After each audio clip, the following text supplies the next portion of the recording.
안녕하세요.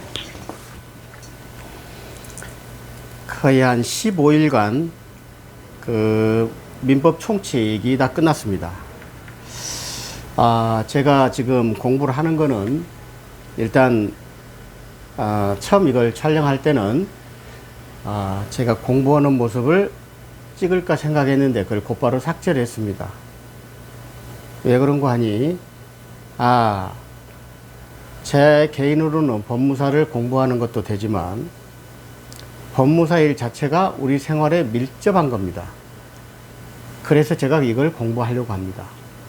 쉽게 얘기해서 공인중개사, 행정사, 법무사까지 하게 되면 우리나라의 법률 관계는 좀 약간 외람된 말이지만 변호사 이상으로 그보다 훨씬 더 제가 잘할 자신이 있기 때문에 그래서 제가 이렇게 같이 여러분들하고 설명을 하려고 하는 컨셉을 잡았습니다. 처음에는 그냥 제 공부하는 것만 보여드리려고 했는데 그래서 의미가 없다. 자, 마저 이야기하면은 여러분들한테도 이 제 촬영을 듣는 게 반드시 도움이 될 거라는 확신이 있습니다. 이미 끝난 그래서 꼭 좀 같이 공부하실 분들은 같이 하고 깊숙이는 들어가지 않겠습니다. 깊숙한 공부는 제가 알아서 하겠습니다. 근데 촬영할 때는 개괄적인 거, 그 다음에 꼭 이거는 저도 정리 차원입니다. 이거 시간 버리려고 그런 게 아니고 쭉 어떤 공부를 하게 될 때는 총체적인 뼈대를 잡아야 돼요. 그걸 제가 이야기를 할 거고 그 다음에 여러분들한테 반드시 도움되도록 그런 시간 버리지 않도록 하겠습니다. 흔히 민법은 민법 총칙과 물권법, 채권법으로 구성이 되어 있습니다. 그런데 이 책에는 잘못되어 있죠. 그리고 제가 지금 동영상을 듣고 있는 그 교수는 그걸 이미 간파를 했더군요. 이렇게 해야 됩니다. 민법 총칙, 채권법, 물권법으로 해야 됩니다. 이 중에서 가장 중요하고 핵심 사항이 채권법입니다. 무슨 얘기냐 하면은 너랑 나랑 아파트를 사겠다 이렇게 한 게 민법 총칙에 나와 있는 거고요. 그 다음에 계약을 하잖아요. 계약이 채권 관계예요. 그 다음에 소유권 이전 등기 하는 게 물권법이에요. 쉽죠? 그러니까 순서를 이렇게 해야 되는데 물권법이 워낙 쉽다 보니까 앞으로 해놓고 채권법을 뒤로 돌려놨어요. 민법 체계가 그렇단 얘기예요. 근데 제가 지금 듣고 있는 강의는 그분은 이렇게 얘기를 했더라고요. 강의도 아주 잘하시고. 자, 이 정도로 하고 오늘은 저 민법 총칙에 대해서 하려고 많은데 그건 지났기 때문에 이거는 제가 뭐 저도 시간에 촉박하지만 막 5분 10분 이렇게 하진 않고 그렇다고 해서 실시간 스트리밍으로 이런 것은 안 하겠습니다. 그래도 좀 촬영해서 그냥 올리면 여러분들도 실생활에도 도움이 많이 될 거라고 봅니다. 민법 총칙 끝나고 채권법입니다. 채권법 그러면 딱 떠오르면 제가 교재를 활용해서 쭉쭉쭉 넘어갈 겁니다. 거기에 반드시 제가 뭡니까? 실전 대마왕 아닙니까? 항상 법무사 정도의 시험은 그냥 이제는 사법고시라고 보면 됩니다. 정도 되면은 간단히 말씀드리면 암기만 해서는 절대로 합격을 못 합니다. 이해와 암기가 똑같이 병행이 돼야 됩니다. 이해는 했는데 암기를 못했다. 100% 떨어지죠. 무작정 암기했는데 그 사안을 이해를 못했다. 판례가 90% 나오는 시험인데 이해를 못했다. 그러면은 2차에서 객관식에서는 똑똑 찍을 수는 있을 거예요. 그러나 2차에서 써낼 수가 없습니다. 제가 행정사 공부할 때 2차를 해봤잖아요. 방식은 법무사나 행정사나 2차 상대평가 똑같습니다. 법무사가 좀 더 어려울 뿐이죠. 그러니까 이해를 못하고 있어서는 한자를 써내갈 수가 없어요. 미리서 말씀드리면 판례는 법조문과 기본서를 풀어놓은 것이 판례입니다. 대법원 판례를 판례라고 합니다. 대법원의 확정 판결을 판례라 그래요. 판례가 뭔지도 모르는 사람들이 있을 것 같아서 이야기하는 거고요. 그 다음에 제가 공부하는 방식은 조문, 그 다음에 기본서, 기출문제 이렇게 세 가지를 한꺼번에 해서 민법 총칙이 끝났다는 얘기입니다. 예. 그리고 그러니까 문제까지, 기출문제까지. 향후에는 이외 도구를 할 때는 법원 사무관, 법원 행정고시, 법원 주사부, 서기법까지 법원에 관련된 모든 시험 문제까지를 전부 훑어버릴 겁니다. 이외 도구를 할 때. 그래서 조금 시간이 길어집니다. 그만큼 제가 민법에다가 중점을 두고 있어요. 법무사 시험을 준비하고 계신 여러분들은 꼭 참고하시기 바랍니다. 법무사 시험 아니라 어떤 시험이든 민법이 좀 심하게 말하면 90%고요. 좀 적게 말해도 한 80%를 차지합니다. 그러니까 법무사 공부할 때 민법을 공부하지 않고 다른 걸 먼저 막 부동산 등기부 신경 쓴 사람이 있어요. 결국은 합격을 못해요. 결국은. 그래서 제가 벌써 7, 8년 전에 2번의 실패를 하고 난 후에 제가 얻은 게 그겁니다. 민법을 아주 차근차근 이렇게 씹어야 되겠다. 그러지 않고는 안 되겠다는 생각을 하게 됐습니다. 자, 이제 민법 총칙이 있고 가장 중요한 채권법을 하게 됐습니다. 자, 채권법 그러면 생각난 게 여러분들이 채권, 물권 하게 되면 제가 이제 선생님 말한 거, 그 교수님 말한 거를 하고 저는 지금 촬영하는 거는 여러분하고 소통하기 위한 거고 또 저한테도 도움이 되려고 하는 겁니다. 정리를 해야 되니까. 이렇게 말함으로써 제가 정리가 머릿속에 싹 들어와요. 채권, 그러면 특정인과 특정인, 채권자하고 채무자하고 관계다. 이렇게만 생각하면 됩니다. 어려운 말로는 대인권이라고 그래요. 사람하고 관계. 그 다음에 물권, 등기죠. 간단히 말해서. 그거는 대물권이라고 그래요. 대물. 그 물건에 대해서는 세상, 대세권. 어떤 사람한테도 자기가 내 거라고 주장할 수 있는 것이죠. 그래서 내가 누구한테 돈을 빌려줬는데 그 사람은 채권자하고 채무자하고만 관계가 된다. 이게 채권법이라는 얘기입니다. 큰 테두리를 알고 와야 되죠. 자, 채권법 쭉 나왔고요. 그래서 채권법의 특징은 의무법규이다. 오직 채권자하고 채무자하고만 관계된 상대권이다. 절대권이 아니죠. 절대권은 뭐다? 물권. 그 다음에 신의칙이 지배한다. 신의칙이란 말은 일반적인 상식이란 말입니다. 그러니까 채권법은 일반적인 상식에 입각해서 개인 간의 거래를 특정인 채권 관계만 한다는 얘기죠. 그 다음에 여기서 어려운 말이 있어요. 어떤 행위를 급부를 청구한다. 급부란 말이 나옵니다. 급부란 말은 상대방한테 뭘 하라고 행위를 청구할 수 있는 권리를 급부라고 그래요. 그래서 이런 채권은 그런 여기 나오고, 그 다음에 청구권과 채권과 구별 이런 게 나오는데, 이행기가 도래하면 청구권이 됩니다. 이행기는 변제기입니다. 내가 돈을 꽂았는데, 자, 이거 너 1년 후에 갚아라. 그러면 1년 뒤 2020년 10월 27일인데 1년 후면 2021년 10월 27일까지가 이행기, 변제기 똑같은 말입니다. 그럴 때 그때까지 안 갚으면 어떻게 돼요? 그때까지는 안 갚을 수 있잖아요. 이자만 내고. 돈 갚으라고 청구할 수 있는 권리가 생긴다 이 말이에요. 민법 총칙에 보였던 소멸시효하고도 연관되어 있습니다. 이게. 아무튼 청구권 이거는 이행기. 이행기가 뭐다? 돈을 변제하는 변제기하고 똑같은 동일어라 이런 얘기예요. 그러니까 채권은 있으되 청구권과는 조금 다르죠? 내가 너한테 1억을 꽂았는데 그에 대한 채권은 있는 거고, 그 다음에 만기가 됐을 때, 기한이 됐을 때는 청구권이 발생한다. 쉽죠? 여기서 주된 급부 의무, 종된 급부 의무가 있습니다. 주된 급부 의무는 본래 의무, 본래 의무죠. 예를 들면 이런 거죠. 우리가 냉장고를 샀어요. 그 다음에 냉장고를 나한테 갖다 줄 의무. 이게 주된 의무. 그 다음에 냉장고 배우면 설명서 있죠. 설명서까지 갖다 줘라. 왜? 사용법을 모르니까. 그럴 때는 그 설명서 교부 의무를 부수적 의무, 종된 의무 이렇게 말합니다. 그럼 쭉쭉 또 하고, 그 다음에 여기 뭐 숙박계약과 뭐 이런 거는 제가 공부할 일이니까 이거는 제가 쉽게 얘기해서 깊이 들어가는 거는 제가 알아서 깊이 공부하겠습니다. 그러니까 채권의 발생은 딱 두 가지밖에 없습니다. 법률 행위하고 법률 규정. 법률 규정을 짧게 말해서 법정 규정, 법정이라고 합니다. 그러니까 법률 행위는 뭐요? 계약. 그렇게 보시면 돼요. 간단하잖아요. 그러니까 이렇게 쉽게 말하는 게 제가 지금 이미 저는 이렇게 항상 제가 겸손하게 하려고 하기 때문에 이렇게 하는 겁니다. 그러나 일단은 제가 20여 년의 그런 법률 그 기반이 있잖아요.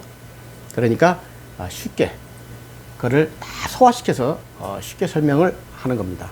법률 규정은 뭐예요? 법의 규정이 법에 딱딱 정해져 있는 거. 그런 거는 이제 법률행위 이런 거 나오는데. 그 다음에 채권의 목적 얘기 나왔는데, 뭐 채권의 목적은, 그렇죠? 적법해야 되고, 사회적 타당성이 있어야 된다. 적법하지 않게 되면 불법행위가 되는 거고요. 사회적 타당하지 않으면은 반사회 질서라고 103조, 104조 불공정행위가 되는 것이다. 뭐 이런 거 얘기 나오고요. 그 다음에 이 채권의 종류에는 이제는 나옵니다. 그래서 이렇게 묶어야 됩니다. 특정물 채권과 종류 채권하고 묶고, 그 다음에 금전 채권과 이자 채권은 묶고, 그 다음에 선택 채권, 이 5가지가 있어요. 채권에는 5가지밖에 없어요. 그러니까 어떤 물건을 뭘 해달라고 그러고 특정되게 되면은 특정물 채권이라고 그러고, 특정되지 않았어요. 예를 들면 그 창고에 있는 사과 한 박스만 주세요. 그러면 사과가 거기에 수백 박스가 있는데 거기서 나를 한 박스 종류로만 되어 있죠. 사과라는 종류. 이렇게 이걸 보고 종류 채권이라고 그래요. 쉽잖아요. 그리고 돈을 꽂주게 되면 금전 채권이고 이자 채권이 있잖아요. 그 금전 채권을 쉽게 말하면은 주된 것부죠. 거기에 따라 나누는 이자 채권. 그러니까 금전 채권, 이자 채권, 특정 채권, 종류 채권. 그 다음에 선택 채권은 나중에 사과냐 배냐를 선택하라는 얘기예요. 사과 그 창고에 되게 쉽게 설명할게요. 창고에 사과 박스도 있고 배 박스도 있어요. 그런데 거기서 사과 박스를 선택할까 배 박스를 선택할까, 이게 선택을 하는 게 선택 채권이에요. 아까는 종류 채권은 뭐요? 배상자만 있는데 거기서 그 100개 상자 중에서 배상자 중에서 하나를 선택하는 게 종류 채권. 선택 채권은 뭐다? 배, 사과, 자두 여러 상자가 포함되어 있는데 거기서 많은 사과 상자 중에 사과 상자 주세요. 선택을 하는 거. 이걸 선택 채권이라고 그래요. 이걸 기본으로 알아야 되는 거예요. 이거에 솔직히 교과서에는 없는 말이에요. 제가 이해해가지고 제가 설명을 드리는 겁니다. 다 특정 채권. 특정물의 인도가 채권의 목적인 때에는 채무자는 그 물건을 인도하기까지 선관주의 의무로 보존해야 된다. 여기서 읽을 때도 미처 설명을 하게 되면요. 특정물의 인도가 채권의 목적인 때, 여러분들 그래서 키워드를 잡아야 돼요. 특정물의 인도가 채권의 목적인 때, 이 말은 그냥 특정물에다 줄 거 없고 채권. 특정물 채권이구나. 이렇게 알아야 된다는 거예요. 이게 이해예요. 그리고 인도하지까지 선량원 관리자의 주의 의무라고 합니다. 여기서 선관주의 의무가 턱 튀어나오니까 선관주의 의무라는 거는 내 것보다는 조금 더 주의를 해줘라. 내 것까지 내 물건같이 취급을 해달라 그런 거는 자기 재산과 동일한 주의 의무라고 그래요. 자기 재산 주의 의무, 자기 주의 의무, 선관주의 의무. 이해하셨죠? 그러니까 보통 그렇잖아요. 내가 내 물건 이게 그 샤프 펜슬을, 이 샤프 펜슬 참 좋은 샤프 펜슬인데 샤프 펜슬을 이렇게 하게 되면 내 거는 내가 마음대로 막 그냥 아무렇게나 사용할 수가 있잖아요. 근데 남의 거는 조금 더 주의를 더 해줘라. 그렇잖아요. 도자기도, 비싼 도자기도 내 거는 뭐 내가 깨먹으면 내가 손해보면 그만인데 남의 것처럼 좀 더 주의를 하게 되면 신경을 좀 써야 되죠. 예, 마스터 라떼. 몰랐는데 우리 아들내미가 이게 좋다 그래서.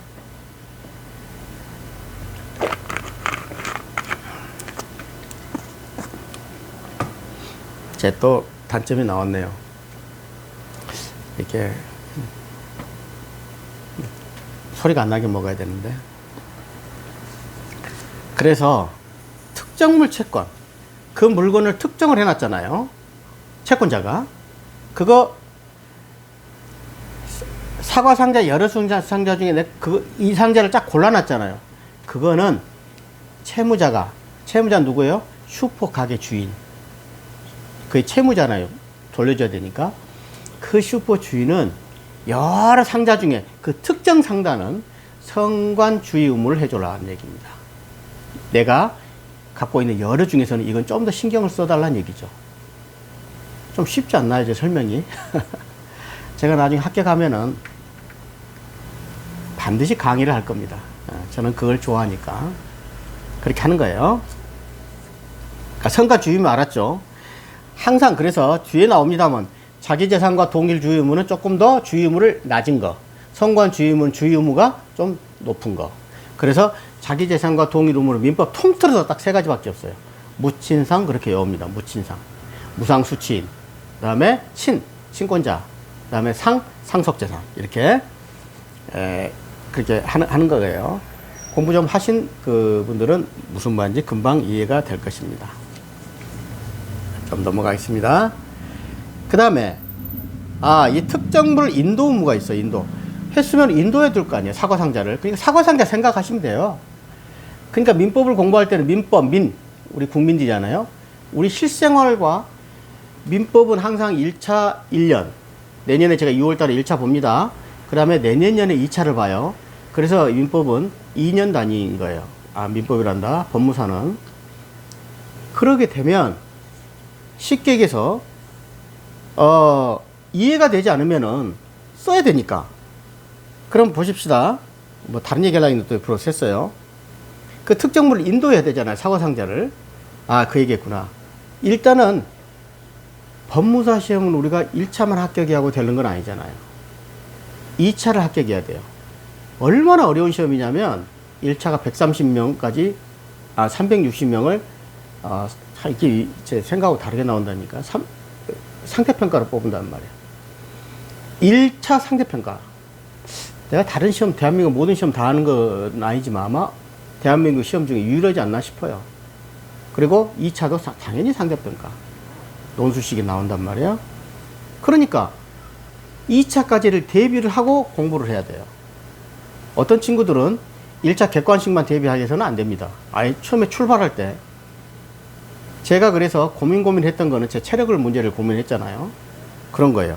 그렇게 하기 위해서는 이해를 완벽하게 해야 돼요. 그래서 100% 사례 문제가 많이 나옵니다. 2차에는. 그 주관식 논술로 몇 장을 써야 되니까. 그럼 우리 실생활과 연결을 시킬 수 있는 능력이 있어야 돼요. 그러지 않으면 굉장히 어려워집니다. 그렇습니다. 특정물 인도. 여러 가지 사과 상자 중에 그 상자를 특정을 해놨잖아요. 그러면 슈퍼 가게 주인이 인도를 해줘야 될 거 아니에요. 그 인도 의무를 말하는 거예요. 그 인도는 채권 성립 장소에서 인도해라. 장소는 어디 장소에다? 성립 장소. 슈퍼에서 인도해달라는 얘기예요. 근데 이거를 성립 장소. 이렇게 하고 시험이 많이 나옵니다. 그 다음에 조문까지 이야기합니다. 제가. 그랬죠? 공부할 때 그랬죠? 조문 달달달 씹고요. 그 다음에 기본서 다 완벽하게 이해하고, 그 다음에 지금은 이래독이니까 기출문제까지는 이해가 됩니다. 조문, 기본서, 그 다음에 기출문제. 이외독일 때는 모든 기출문제, 법원관리시험 다. 법원 행시부터, 어려운 시험부터 서기보 시험까지. 그러니까 특정물 인도 이외의 채무는 채권자 주소에서 한다는 말이에요. 왜? 채무자가 채권자한테 갖다 줘야죠. 그래서 여기서 특정물 인도 이외의 채무는 금전 채무를 말하는 거예요. 그래서 금전 채무는 아까 얘기했죠. 5가지 다 있다고 했죠. 특정물 종류, 금전, 이자, 선택. 이거 뭐 그냥 딱딱 묶어버리면 금방 외워지는 거예요. 그래서 결론은 뭐다? 금전 채무는 원칙은 뭐다? 채권자한테 채무자가 갖다 줘야 된다는 얘기예요. 그래서 채권자가 현 주소로 가야 된다. 지참 채무다. 돈을 지참해 가지고 채권자한테 갖다 줘야 되는 채무. 추심 채무는 뭐냐? 채무자가 안 줘. 그러니까 추심 쫓아가서 받아내는 거. 그래서 채무자가 주소지로 가는 걸 추심 채무라고 해요. 자, 이 정도 하고 천연과실 귀속. 뭐 이거는 너무 쉬우니까 넘어가겠습니다. 그 다음에 종류 채권. 아까 했죠. 종류로만 되어 있는 조건. 사과, 상자. 그러니까 간단히 말해서 특정 채권의 반대 의미로 불특정 채권이라고도 해요. 특정이 안 돼 있잖아. 사과 상자가 100상자가 있다. 그렇죠. 어느 걸 살 거예요?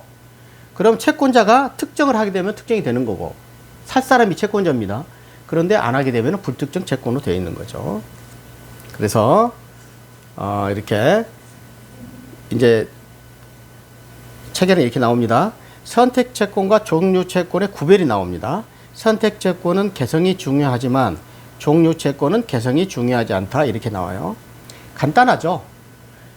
종류채권은 종류가 같아. 이해가 가죠? 사과, 백상자 중에 하나를 선택하는 거고, 선택채권은 종류가 달라. 개성이 중요하다 그랬잖아요. 사과냐, 배냐, 자두냐. 그 여러 가지 상자 중에 하나를 잡는 거예요. 배 상자 중에서 하나. 이해 가셨죠? 그러니까 그래서 말이 어렵지. 선택채권은 개성이 중요하잖아요. 사과인지 배인지. 종류채권은 개성이 중요하지 않다. 자, 그 다음에 종류채권의 특정, 품질 나오네요. 그 종류채권은 품질은 성질이나 의사, 그 다음에 중등품질로 줘야 된다. 그런 얘기죠. 어떤 뭐 성질이 좀 그 특정해야 될 필요가 있을 때, 그 다음에 내 의사가, 그 사과 상자 중에 어느 게 좋은지 몰라도, 나 이거 줘! 그러면은, 그걸 찍은 거죠. 당사자 의사를 중요시 한다는 거고. 그 다음에 그게 없다. 그러면은, 중간에 품질을 한다. 여러 가지 품질 중에 고품질이 있고, 중품질이 있고, 저품질이 있으니까, 중등품질 해야 된다. 이런 건, 사실 이런 건 시험에 안 나와요. 쉬운 거는. 그러니까 그냥 넘어가겠습니다. 그러니까 종류 채권에 특정되는 거예요. 특정. 그러니까 이겁니다. 채무자가 이행에 필요한 행위를 완료하거나 채권자의 동의를 얻어 이행할 물건을 지정할 때 그때로부터 그 물건을 채권의 목적물로 한다. 그때 특정된다는 거예요. 채무자가 사과 상자를 하나 빼놨어요. 채무자가 이행에 필요한 행위를 완료했죠? 그럼 그 특정되는 거예요. 그 다음에 채권자의 동의를 얻어서 그 사람, 그 슈퍼가게 주인이 채무자죠. 줘야 되니까. 채권자, 채무자 의미 아셨죠? 되게 쉽잖아요. 근데 채권자가 안 하고 채권자가 동의를 해요. 살 사람이. 이거 어떠세요? 채무자가 물어봤어요. 그 슈퍼가게 주인이. 괜찮은 것 같아요? 그러면 내가, 그래, 그거 괜찮아요. 그러면 옆으로 빼놓는단 말이에요. 이게 특정이에요. 채권자의 동의를 얻어서 지정될 때. 쉽습니다. 그렇게 안 어렵습니다. 이런 거. 근데 이제 나중에 이제 깊이 들어가면 나오죠. 채무자 이행에 필요한 행위의 완료가 어떻게 되는 거냐. 지정권 행사가 어떻게 되냐. 이제 이게 깊숙이 들어가는 겁니다. 여기서는 할 수가 없고. 그래서 이게 이제 시험에 또 많이 나오는 건데, 특정하기 전에 사과 상자가 여러 개 있잖아요. 백상자가 있어. 근데 그거를 채권자가 지정을 하지 않거나, 그 다음에 채무자가 채권자 동의를 얻어서 지정을 안 했을 때, 아직 그대로 있잖아요. 그 전에는 이 사과 상자가 없어지면 누가 책임자 되겠어요? 당연히 채무자죠. 슈퍼가게 주인. 근데 내가 이걸 특정을 해놨어. 이쪽으로 좀 빼놓으세요. 그런데 그 물건이, 가게가 전부 도둑맞아 없어졌어. 이럴 때는 누가 부담을 느낀다? 내가 그걸 내 물건이야 라고 특정을 했기 때문에 이거는 나중에 위험부담하고도 관계가 돼 있는데, 채권자, 살 사람이 돈을 줘야 된다는 얘기예요. 그때는 그걸 위험부담이라고도 연결되어 있는데, 어쨌든 급부위험은 채권자로 간다. 간단히 말해서 그 가게가, 사과 상자가 그냥 널브러져 한 상자가 있을 때, 이럴 때는 가게 주인이 전부 책임을 져야 되겠죠. 왜? 아직 채권자가 저건 내 거야? 지정을 안 했기 때문에. 특정 전에는 뭐 한다? 채무자. 근데 저건 내 거야, 빼놓으세요. 그런데 이게 빼놓았는데 이게 전부 홀라당 불이 탔어. 그럴 때는 쉽게 얘기해서 채무자 책임은 없다, 이건 얘기죠. 쉽죠? 지금 24분 넘어가는데 너무 긴가요? 채권, 금제 채권까지 다 해야 되는데. 마저 하겠습니다. 왜냐, 이거 끊어지면 안 돼, 이거. 그리고 나도 이제 깊이 또 해야 되고, 정리를 하는 거니까. 네, 금전채권입니다. 조문을 보면 376조. 채권의 목적이 어느 종류의 통화로 지급할 것인 경우에, 이거를 이해를 못하면 여러분들이 이걸 이렇게 공부를 하면 안 돼요. 제가 공부를 많이 해본 그 입장이니까, 비록 법무사만 떨어졌습니다. 제가 대한민국에 나와 있는 시험은 다 합격했고. 자, 그러면 그러니까 참고로 얘기하면 제가 그걸 가지고 뭐 한 게 아니고, 법무사는 보통 평균이 5, 6년에 합격이에요. 그만큼 어려운 시험이니까. 근데 저는 2년 반 하고 제가 몸이 아파 그만뒀으니까 이걸 가지고 제가 무슨 뭐 그런 건 아니에요. 저는 달라들 때 2년 만에 끝내려고 했으니까. 그래서 이게 채권의 목적이 어느 종류의 통화로 지급할 것인 경우에 뭔 말이야? 이러면 안 돼요. 채권 줄 긋고 통화 줄 거야 돼요. 그렇죠? 어느 종류의 통화. 그게 금전이란 말이에요. 금전 채권.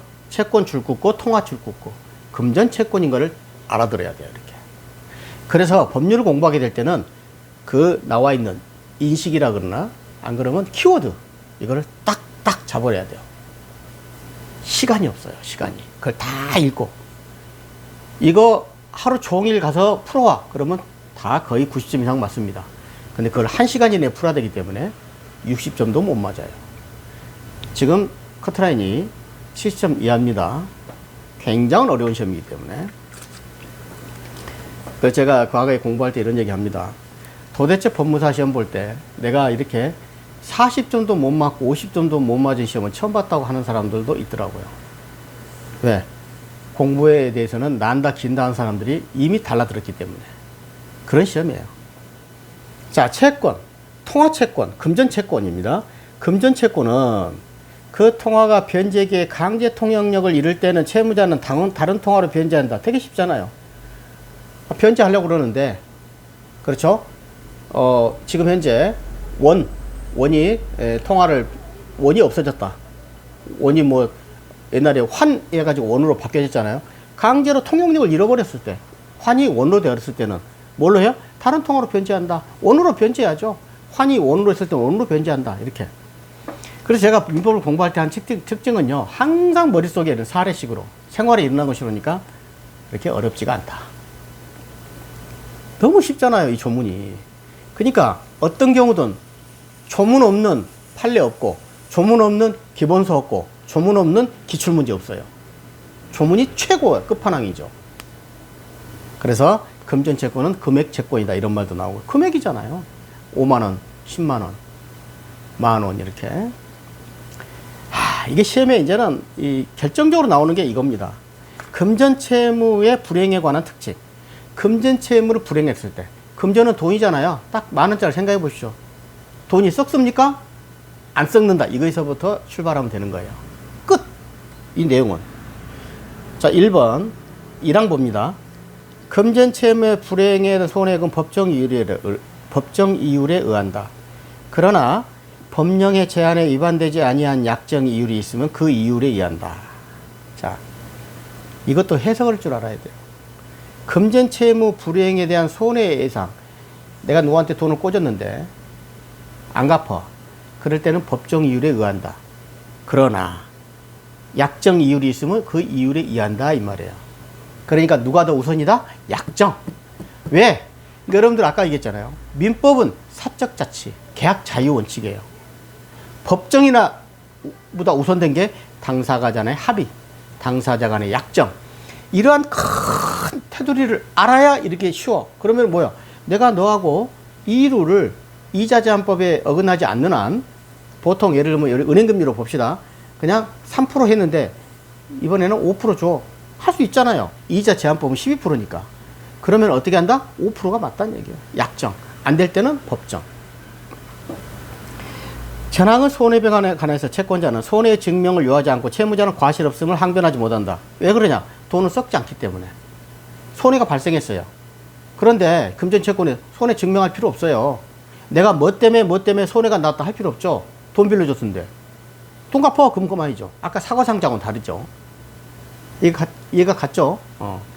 그 다음에 채무자는 과실 없음. 뭐 과실 없는 게 뭐 있어? 돈 안 갚은 게 과실이죠. 쉽죠? 쉽습니다. 이렇게 생각하면. 그래서 금전채무에서는 이행불능이 없어요. 이행불능은 뭐냐? 화재가 났었다. 이런 게 이행불능이죠. 간단히 얘기하면. 그러니까 이행불능인 애초부터 존재하지가 않는 거죠. 그래서 이행지체만 있는 거고, 아까 말씀하셨듯이 무과실 항변할 필요도 없는 거고, 손해증명도 불효한다는 얘기입니다. 그러니까 또 이건 또 어려우니까 넘어가고요. 금전채무의 불이행의 경우 지금 전화가 왔었는데, 촬영이 되고 있는 거죠. 그것도 아직 제가 그 다음에, 금전 채무에, 원래는 법조문에는 따로 나와 있는데, 외화 채권으로, 이 교재는 포함이 시켜놨어요. 그러니까 이 교재가 참 잘 된 것 같아요. 이분이, 이 교수가 사법고시를, 실패를 하고, 이제 학원 강의에서 그 유명하신 분인데, 아마 이 편제도 잘하고, 이 교재를 잘한 것 같습니다. 그러니까 외화 채권도 당연히 금전 채권 중에 하나잖아요. 외화니까. 이건 좀 간단하니까 이거는 넘어가겠습니다. 그냥 외화 채권이 있다. 여기에 뭐 여러 가지가 있는데, 그거는 할 거 아니고, 시간상. 이자 채권. 금전이 돈 빌려주면 이자가 있어야 되겠죠. 그 다음에 그 원본 채권에 종된 권리죠, 당연히. 약정이자, 법정이자가 있겠죠. 약정이자가 우선시되고 법정이자가 당연히 2순위겠죠. 그런 얘기 나옵니다. 지연이자. 근데 2년 후에 갚아. 그럴 때까지는 기본 이자. 원본 이자죠. 2년까지는 그냥 뭐 1%만 내 이렇게 할 수가 있죠. 그런데 2년 기한이 지나도 넘어서까지 안 냈을 때 이걸 지연이자라고 그래요. 지연이자. 근데 여러분들이 이걸 꼭 알아야 돼요. 이 지연이자는 손해배상금이다 이런 얘기예요. 지연이자는 이자가 아니에요. 네가 그때까지 변제기까지 돈을 안 냈기 때문에 너는 손해를 배상해야 된다. 그래서 지연이자는 이율이 더 셉니다. 그런 얘기가 나오는 거고. 자, 이 나오죠? 법정이율. 이자 있는 채권의 이율은 이것도 줄 닦아야 된다. 이자, 채권. 그렇게 할 수 있어야 되고. 이자 채권은 다른 법률의 규제나 당사자의 약정이 없으면 연 오픈으로 한다. 법률의 규정이나 당사자의 약정이 있으면 약정을 하고, 그 다음에 법률 규정을 하고, 약정 1순위, 규정 2순위, 3순위는 없다? 뭐 한다? 연 5%. 그래서 여러분들이 흔히 알고 있는 얘기입니다. 일반적으로 보통 이자는 민사건, 여러분 다 알고 있어요. 지금 제 강의 드신 분도. 연 5%라는 거 알고 있죠? 여기서 나온 겁니다. 그러나 당사자들이 연 5% 이상으로 할 수 있으면 그 약정에 의하고, 그 다음에 법정, 법률의 규정이 있으면 그 규정에 의하고, 그것도 없으면 그냥 연 5%로 한다는 얘기예요. 1, 2, 3. 이 법조문에는 1, 2, 3이라는 게 아무것도 안 나타나 있어요. 제가 정한 겁니다. 왜? 그건 확실하니까. 그래서 이렇게 나옵니다. 민법에서는 연 5%, 상법에서는 연 6%, 그 다음에 소송 촉진 등에 관한 특례법에서 연 12%. 그 소송 촉진 등의 특례법은 뭐냐면은 이게 나중에 이야기 나옵니다만, 이제 지연 이자하고 관계된 거예요. 연 15%까지. 원래는 20%였었어요. 그 다음에 15% 떨어졌다가, 그 다음에 12%까지 내려온 겁니다. 저는 이건 잘못됐다고 봐요. 돈을 꼬가서 돈을 안 내게 된 지연이자 손해배상금은 더 높아져야 되는 겁니다. 그래야 제때